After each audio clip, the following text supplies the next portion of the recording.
Bismillahirrahmanirrahim. Assalamualaikum warahmatullahi wabarakatuh. Gimana kabar anak sekalian? Saya yakin kalian dalam kondisi sehat walafiat, sehat lahir dan batin, dan tidak kurang satu apapun. Meskipun kita belajar dari rumah kita masing-masing. Anak sekalian, pada kesempatan ini kembali Ustaz menjumpai kalian pada materi salat sunnah berjamaah. Pada materi salat sunnah ini kita akan membahas dalam 2 kali pertemuan. Maka pada bagian pertama ini kita akan fokus pada pembahasan salat sunnah yang dikerjakan secara berjamaah.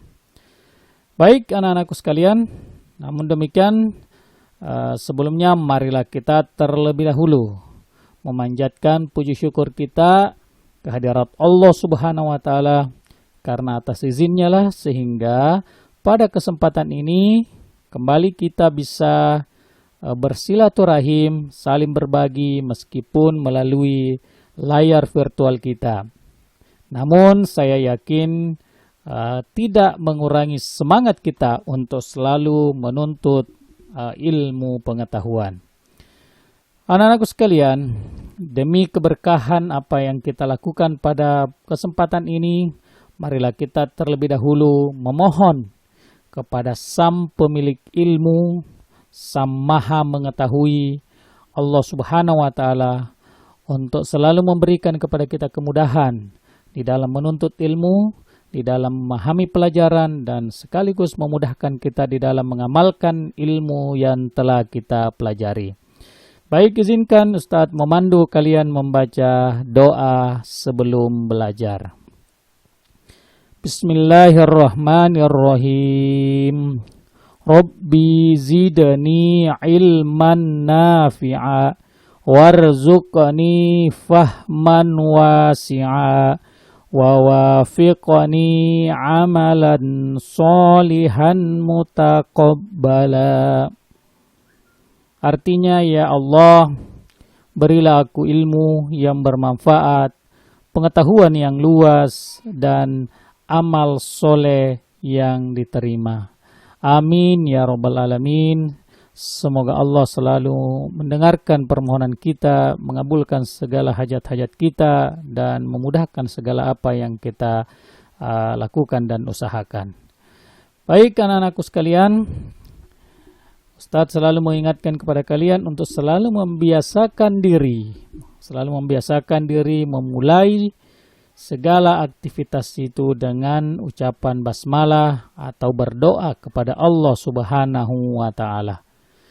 Baik, anak-anakku sekalian, sebelum kita memasuki materi kita pada kesempatan ini, terlebih dahulu kita melihat apa yang menjadi target kita pada pertemuan ini. Pertama adalah memahami tata cara sholat sunnah berjamaah dan munfarid.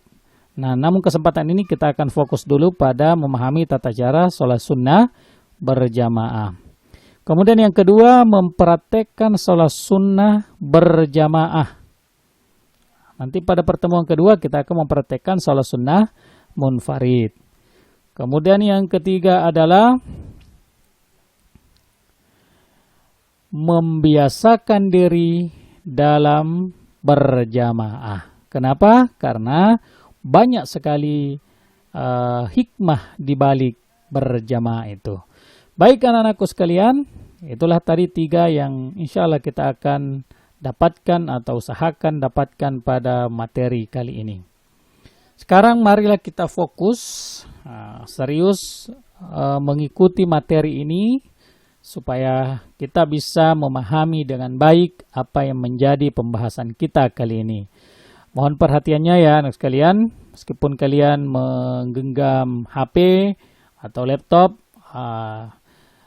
abaikan dulu pesan-pesan yang masuk, ya.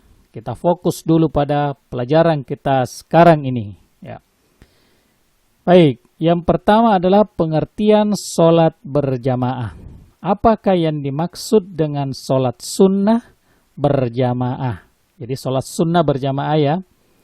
Ya kalau salat wajib itu dianjurkan untuk selalu berjamaah. Bahkan ada pendapat mengatakan itu wajib sholat sunnah, sholat berjamaah kalau sholat wajib. Nah bagaimana dengan sholat sunnah berjamaah? Bagaimana hukum sholat sunnah dikerjakan secara berjamaah? Nah kita lihat sekarang anak-anakku.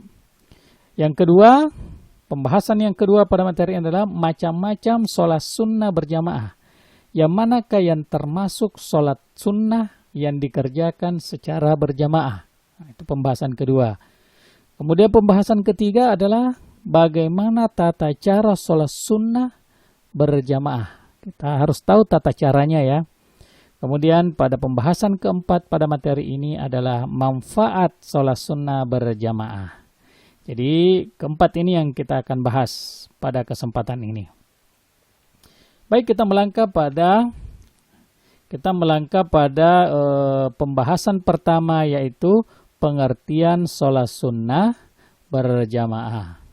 Baik, nah, sekarang kita lihat ini salah satu gambar orang yang melakukan sholat sunnah berjamaah. Ya, jadi tata cara sholat berjamaah kan, nah ini satu imam, satu dia lainnya adalah makmum, itu berjamaah. Nah itu berjamaah. Jadi ada imam, ada makmum. Nah di kelas 7 yang lalu kita sudah mempelajari tentang sholat berjamaah. Nah sekarang kita mempelajari sholat sunnah yang dikerjakan secara berjamaah. Terlebih dahulu kita lihat pengertiannya anak sekalian. Sholat sunnah adalah, pengertian sholat sunnah adalah bila dikerjakan mendapat pahala dan bila ditinggalkan tidak berdosa atau rugi. Jadi pengertian sunnah. Jadi sunnah, ada sunnah dalam artian hadis, tapi sunnah yang dimasukkan di sini adalah pengertiannya adalah apabila dikerjakan mendapat pahala dan bila ditinggalkan atau tidak dikerjakan tidak berdosa, namun demikian rugi. Kenapa rugi anak-anakku sekalian? Karena di situ ada pahala, di situ ada janji Allah. Jadi bagi mereka yang mengerjakan dia akan mendapatkan tambahan-tambahan itu. Tapi bagi mereka yang tidak mengerjakan sementara punya waktu untuk mengerjakan, sesungguhnya dia adalah rugi. Kenapa? Karena dia sudah disiapkan hadiah pahala tapi dia tidak mengambilnya. Nah, dia menyia-nyiakannya. Jadi itu. Jadi kalau bisa anak-anak sekalian sebaiknya laksanakan sholat sunnah karena di situ ada pahala yang Allah janjikan bagi kita, ada surga yang Allah janjikan bagi kita. Nah sekarang kita lihat sholat sunnah berjamaah berarti sholat sunnah yang dikerjakan secara bersama-sama lebih dari satu orang. Nah, berjamaah itu kalau sudah lebih satu orang, yang satu jadi imam dan yang lainnya menjadi makmum, itu berjamaah. Jadi sholat sunnah yang dikerjakan secara berjamaah itu berarti sholat sunnah yang dikerjakan lebih dari satu orang, sama niatnya, sama tujuannya, sama rakaatnya. Itulah sholat sunnah yang dilakukan secara berjamaah. Baik anak-anakku sekalian, nah sekarang kita lihat yang manakah yang termasuk sholat sunnah yang dikerjakan secara berjamaah. Nah, yang pertama adalah sholat sunnah Idul Fitri. Jadi Idul Fitri itu sholat sunnah ya. Jangan sampai ada yang mengatakan itu sholat wajib. Tidak, itu adalah sholat sunnah. Nah, sholat Idul Fitri. Yang kedua, sholat Idul Adha. Ini juga sholat sunnah. Ya, inilah yang disebut dengan idain. Idain, Idul Fitri dan Idul Adha. Salat sunnah yang dikerjakan secara berjamaah. Kalau ada orang mengerjakan salat sunnah Idul Fitri dan Idul Adha sendiri-sendiri, berarti ya perlu dipertanyakan itu. Kenapa? Karena di situ ada khatib, di situ ada imam, di situ ada takbiran. Kok bisa dikerjakan sendiri-sendiri? Itu tidak ya. Jadi salat sunnah berjamaah, salat Idul Fitri, salat Idul Adha. Yang ketiga adalah salat kusuf atau salat sunnah gerhana matahari. Ini juga sholat sunnah yang dikerjakan secara berjamaah. Kemudian yang keempat adalah sholat khusuf atau gerhana bulan. Nah, gerhana matahari, gerhana bulan, kalau mau dikerjakan sholatnya itu dikerjakan secara berjamaah. Dan yang kelima adalah ada yang disebut dengan sholat istisqa atau sholat meminta hujan. Jadi ada 5 sholat sunnah yang dikerjakan secara berjamaah. Saya ulangi, sholat Idul Fitri, Idul Adha, kusuf, khusuf, dan istisqa. Bisa dipahami ya anak-anak sekalian? Ya, bisa dipahami. Baik, terima kasih. Kita lanjut. Nah, yang pertama, yang termasuk sholat sunnah yang dikerjakan secara berjamaah adalah sholat Idul Fitri. Kita lihat pembahasannya. Jadi sholat sunnah Idul Fitri ini sholat sunnah 2 rakaat yang dikerjakan pada hari raya Idul Fitri 1 Syawal. Nah, itu sholat sunnah berjamaah. Hukumnya sunnah muakkad. Apa yang dimaksud dengan sunnah muakkad? Nah, pasti kalian sudah tahu ini. Sudah dijelaskan di SD, sudah dijelaskan waktu di kelas 7. Sholat sunnah muakkad adalah sholat sunnah yang dikerjakan dan yang sangat dianjurkan untuk dilaksanakan. Itu sholat sunnah muakkad, sangat dianjurkan. Cara melaksanakan sebagai berikut. Pertama, imam memimpin sholat yang diawali dengan niat. Jadi harus berniat. Apa niatnya? Usolli Idul Fitri rak'ataini. Kalau imam imaman, kalau makmum makmuman lillahi ta'ala. Itu. Atau kalau mau dilafazkan secara Indonesia, saya berniat sholat Idul Fitri 2 rakaat, imam atau makmum karena Allah Ta'ala. Itu niat itu di dalam hati. Kemudian rakaat pertama membaca doa iftitah, kemudian diikuti 7 kali takbir dengan mengangkat tangan. Di antara takbir dibaca subhanallah walhamdulillah wallahu akbar. Jadi subhanallah itu namanya tahmid. Subhanallah walhamdulillah wallahu akbar. Ya. Jadi bisa pasti sudah biasa ya, karena setiap kali Idul Fitri kalian selalu mendengarkan ini dibacakan sebelum sholat. Jadi rakaat pertama takbir, kemudian takbir, kemudian membaca doa iftitah, kemudian diikuti 7 kali takbir setelahnya itu. Di antara takbir dibaca ini, subhanallah, walhamdulillah, wallahu akbar.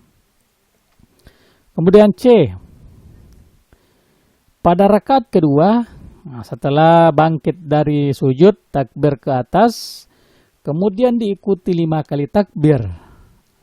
Di antara takbir sama membaca subhanallah, walhamdulillah, wallahu akbar. Kemudian membaca surah pendek, disunahkan surah Al-Ghasyiyah. Kalau tadi yang rakaat pertama disunahkan membaca surah Al-A'la. Ya. Tuh. Kemudian di bagian D ditutup dengan salam, kemudian khatib naik ke mimbar membacakan khutbah. Ya. Jadi setelah sholat, setelah salam, langsung yang khatib yang membaca khutbah naik ke mimbar membacakan khutbah. Jamaah di sini tidak boleh meninggalkan tempat, tidak boleh meninggalkan lapangan atau masjid. Kenapa? Karena sholat Idul Fitri itu memang 2 rangkaian, sholat dan khutbah. Jadi khutbah itu bagian daripada rangkaian sholat. Kalau ada yang sudah sholat terus meninggalkan tempat tidak mendengarkan khutbah, berarti sholat Idul Fitrinya tidak sempurna. Ya, karena khutbah itu bagian daripada sholat Idul Fitri. Ini sering terjadi kita lihat. Perempuan ketika khutbah tidak boleh membuka mukenanya. Tidak boleh. Itu karena itu dianggap masih sholat. Ya. Itu adalah sholat Idul Fitri. Kemudian yang kedua, sholat sunnah Idul Adha. Nah, sholat sunnah Idul Adha ini sholat sunnah yang dikerjakan pada hari raya kurban, tanggal 10 Zulhijjah. Kalau tadi Idul Fitri 1 Syawal, kalau ini 10 Zulhijjah. Hukumnya sunnah muakkad, sangat dianjurkan. Cara melaksanakannya sebagai berikut. Pertama, imam memimpin sholat yang diawali dengan niat. Jadi imam memimpin sholat diawali dengan niat. Niatnya adalah usolli sunnata Idul Adha rak'ataini imaman atau ma'muman lillahi ta'ala. Jadi kalau mau dilafazkan secara bahasa Indonesia, saya berniat sholat sunnah Idul Adha 2 rakaat makmum atau imam karena Allah Ta'ala. Itu ya niatnya. Kemudian yang kedua, sama dengan Idul Fitri. Ya, tadi sudah dijelaskan. Sama persis, tidak ada bedanya. 7 kali takbir setelah takbiratul ihram. Membaca subhanallah walhamdulillah wallahu akbar. Demikian juga di rakaat kedua. Sama persis dengan Idul Fitri. Terakhir ditutup dengan salam, kemudian khatib membaca khutbah. Ya, jadi ini rangkaiannya kurang lebih bahkan hampir sama, persis sama dengan Idul Fitri, Idul Adha dengan Idul Fitri. Yang membedakan hanya di niatnya saja. Ya, hati-hati dengan niatnya. Itu saja. Kemudian Idul Adha ini juga 2 rangkaian, sholat dan khutbah. Jadi kesempurnaan Idul Adha itu kalau mengerjakan sholatnya dan mendengarkan khutbahnya. Perlu diperhatikan sekalian. Kemudian sholat sunnah yang ketiga yang dikerjakan secara berjamaah adalah sholat sunnah kusuf. Apa itu? Sholat sunnah yang dilaksanakan ketika terjadi gerhana matahari. Sholat sunnah yang dikerjakan ketika terjadi gerhana matahari. Bagaimana caranya? Ya, ini hukumnya juga sunnah muakkad. Sangat dianjurkan. Sangat dianjurkan. Waktunya ketika terjadi gerhana matahari sampai matahari kembali normal.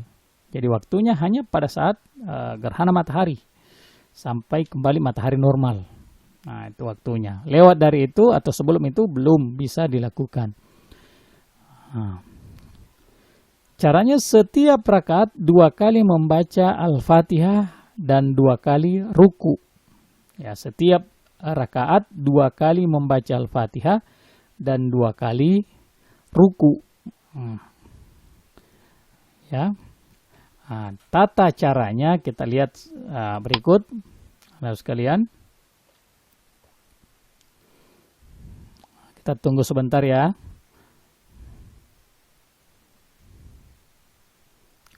Nah, ini.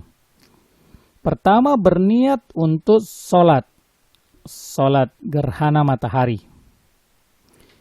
Niat sholatnya harus lakukan dengan ikhlas dalam hati. Jika diucapkan, kira-kira bacanya usolli sunnatal khusufi rak'ataini ma'muman atau imaman lillahi ta'ala.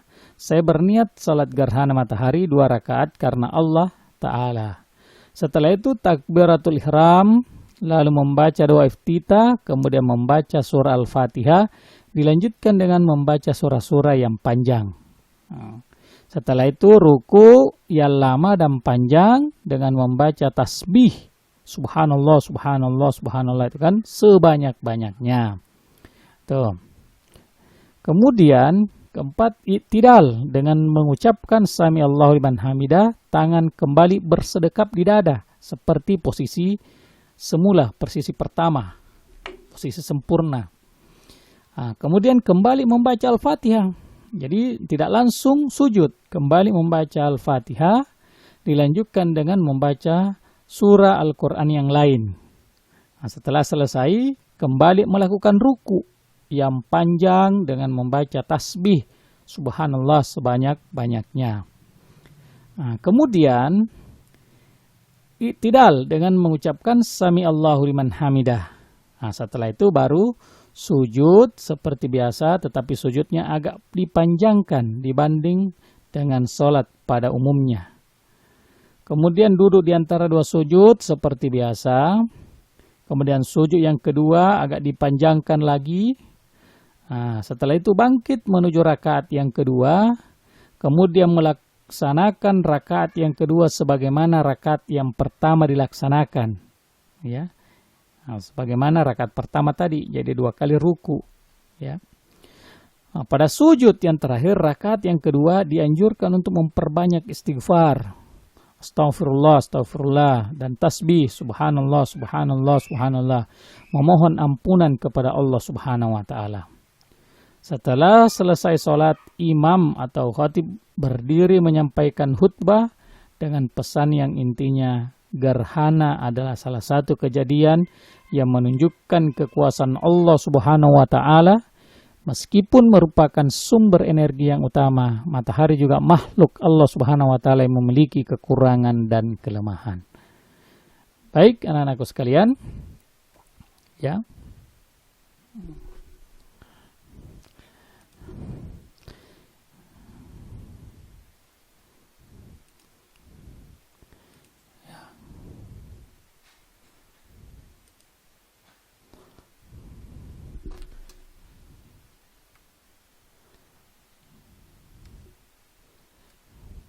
Ya, kita lanjutkan ke pembahasan kita.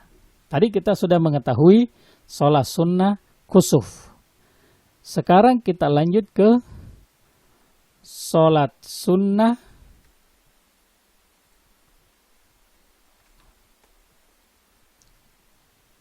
kita tunggu sebentar. Ini lagi loading. Ya, sholat sunnah kusuf. Kalau tadi gerhana matahari, sekarang kita mau melihat bagaimana cara melaksanakan sholat sunnah berjamaah khusuf.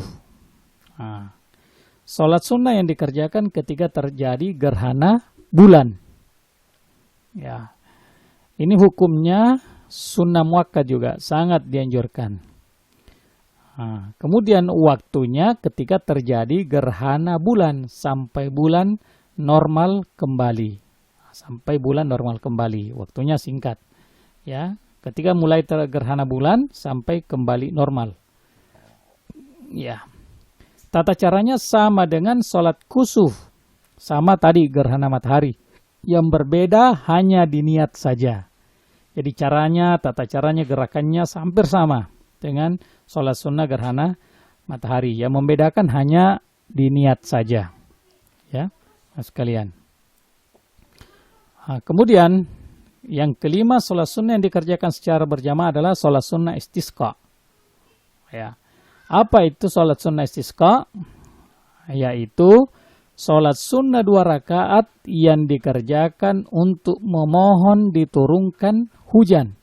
Nah, memohon diturunkan hujan. Nah, ini dilakukan pada saat terjadi kemarau yang sangat panjang. Sangat panjang. Manusia atau kita semua sudah merasa kesusahan dengan air. Bahkan air minum pun sudah mulai berkurang, susah untuk didapatkan. Maka pada kondisi seperti ini, kita sangat dianjurkan untuk melaksanakan sholat sunnah berjamaah istisqa atau memohon diturunkan hujan. Tata caranya adalah tidak dikumandangkan azan dan iqamah. Jadi tidak ada azan, tidak ada iqamah juga. Nah, kemudian yang kedua, sholat sunnah dikerjakan seperti sholat sunnah yang lain.